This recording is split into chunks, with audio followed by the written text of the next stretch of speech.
I'm 97 years old, and I'm going to tell you something that might bother you. When people hear getting old, they imagine a slow fade, a gentle dimming, a soft landing. That's not what it is. Old age isn't a landing. It's a spotlight. It shows you what was real and what was just noise. And the moment everything became clear for me happened when I was 89. But first, let me paint you a smell. Do you know what a nursing home hallway smells like at 6 a.m.? Disinfectant, overcooked oatmeal, rubber gloves, and a kind of surrender you can't scrub out. The lights are too bright, the voices are too quiet, every clock sounds loud. I walked into that building to visit a man I'd known since we were boys. Same neighborhood, same jokes, same stubborn pride. And now he was room 214. I'm Frank. I spent my life as a librarian, the kind who cataloged facts like weapons, dates, patterns, consequences. I watched people borrow adventure and return it untouched. You see enough of that and you learn the real disease isn't aging, it's postponing. In a library, everything has a due date, and people hate due dates. They argue, they bargain, they promise, they say, I'll bring it back tomorrow.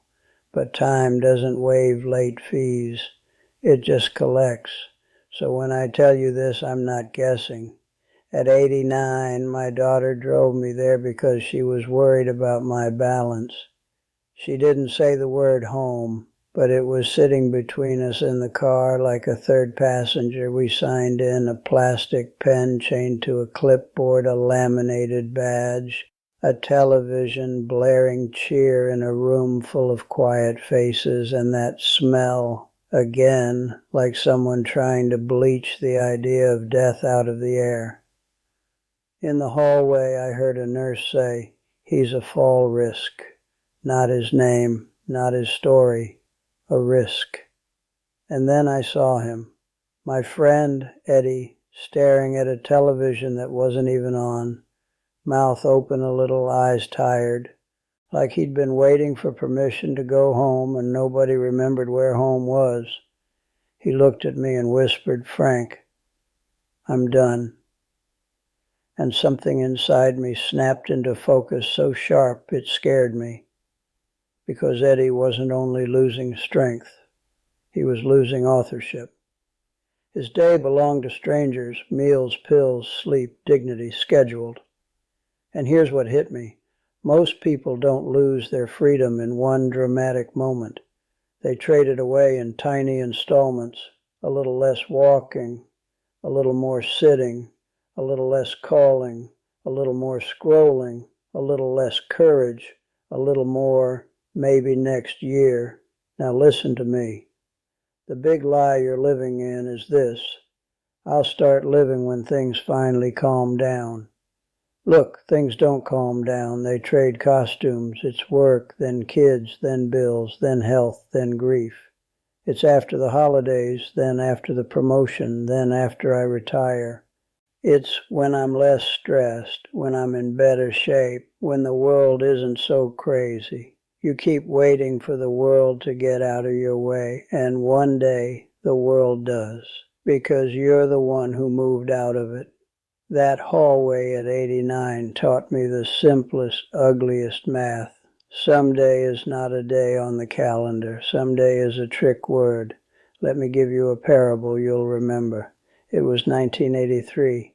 Eddie had a new suit, new car, new swagger.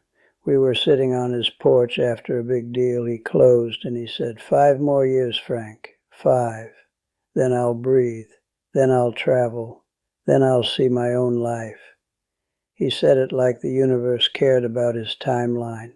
3 months later, he slipped on ice outside his office, hit his head, and the decline started. Not dramatic, not heroic, just smaller, slower, fewer choices, headaches, confusion, no more driving.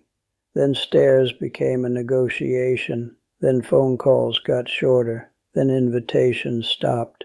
Eddie kept saying, when I'm better, but better didn't show up. Time doesn't apologize.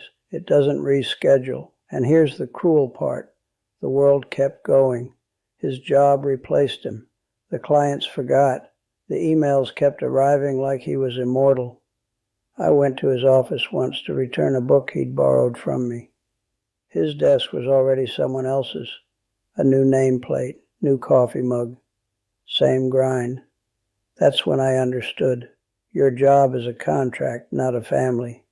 I stood in his room years later, room 214, and I saw the end of that 5-year plan. A calendar with empty squares, a stack of unopened mail, a man who spent his whole life waiting to begin.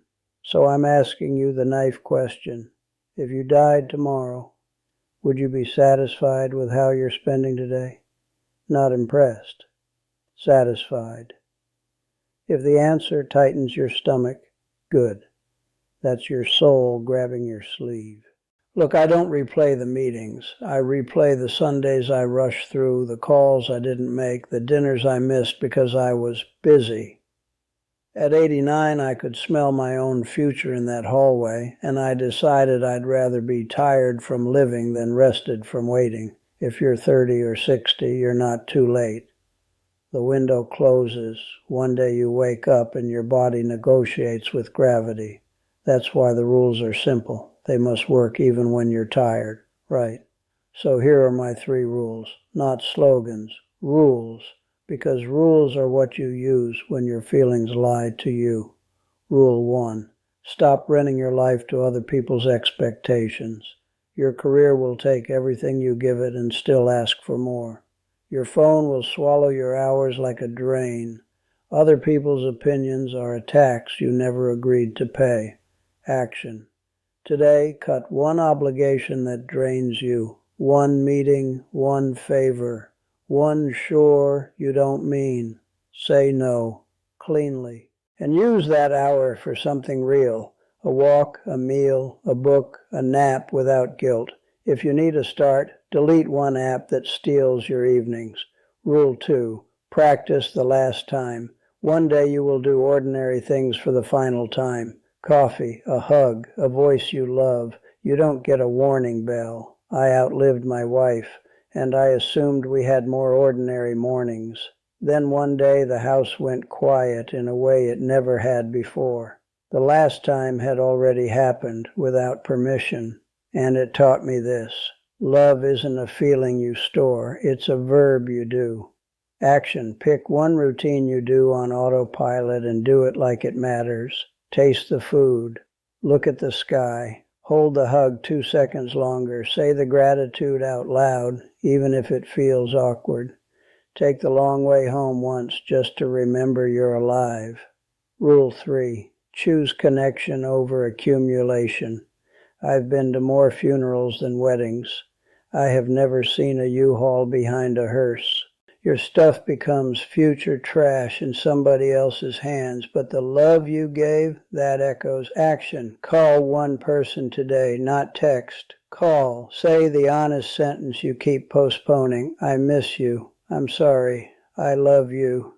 Pick one. And if loneliness has been chewing on you, join something in the real world. Church, a club, a class, a volunteer shift. Be a nuisance.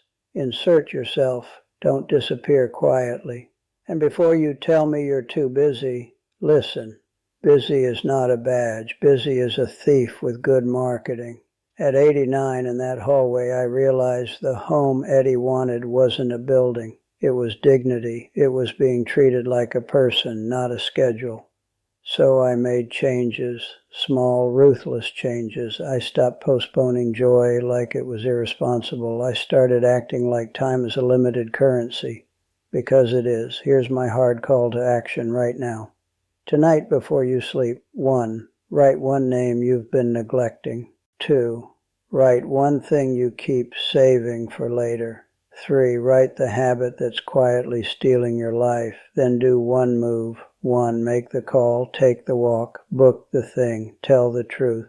Because clarity doesn't arrive like a gift, it arrives like a bill. If this hits you, share it with someone you love. Leave a comment. Today, just that word, and subscribe, because I don't have forever, and neither do you. The clock is ticking. Now go live.